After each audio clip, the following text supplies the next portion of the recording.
Les soft skills désignent des compétences comportementales, le plus souvent acquises en dehors de la sphère scolaire ou universitaire. Donc, pour traduire un peu les soft skills, il existe deux traductions courantes pour le terme de soft skills. C'est des compétences humaines et des compétences comportementales. Dans les deux cas, le terme est plus souvent employé au pluriel puisque c'est assez rare d'évoquer une seule de ces compétences.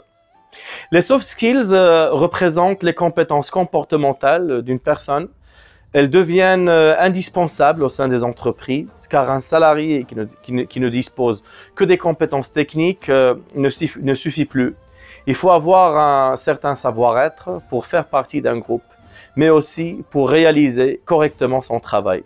Elles sont complètement liées à l'humain. Ces compétences sont également importantes pour l'accomplissement de soi au niveau personnel, mais aussi au niveau professionnel. Alors, les soft skills sont multiples. Nous allons donc citer différents soft skills importants à développer que l'on retrouve un peu de partout. Alors, les soft skills les plus recherchés en entreprise, je peux vous dire qu'en 2017, le très sérieux magazine Forbes a listé un article web où il y a 15 soft skills à maîtriser. On va citer parmi lesquels la résolution des problèmes, l'esprit d'équipe, l'intelligence émotionnelle, la communication, la gestion du temps et la gestion du stress. Bien sûr, on a cité aussi l'audace ou bien l'esprit d'initiative, la motivation et la curiosité.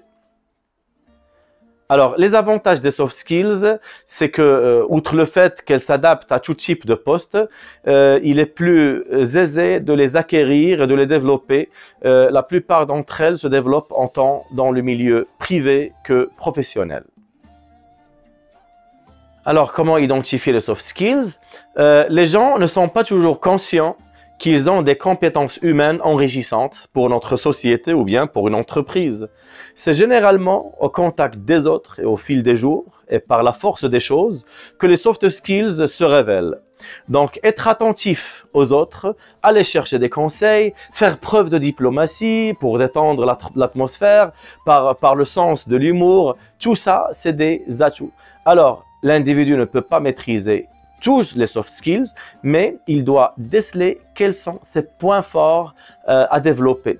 Et c'est comme ça que les personnes doivent développer leurs soft skills pour développer leurs compétences humaines.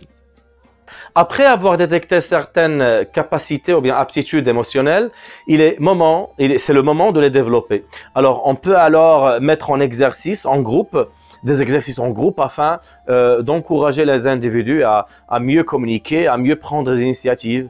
On peut par exemple donner des responsabilités à ces individus afin de développer leur leadership et leur esprit d'entreprendre, afin de stimuler la créativité et l'audace.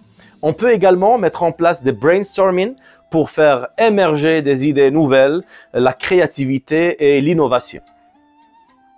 Alors pour conclure, le sens du collectif, l'humilité ou encore la créativité sont des qualités humaines essentielles pour le bon fonctionnement des organisations. Si elles privilégient les profils des individus qui partagent ces valeurs, ce n'est pas sans raison. Et les soft skills ont également l'avantage de mettre le savoir-faire et le savoir-être sur un même pied d'égalité, ce qui permet d'encourager les individus à ne plus avoir peur de leur singularité.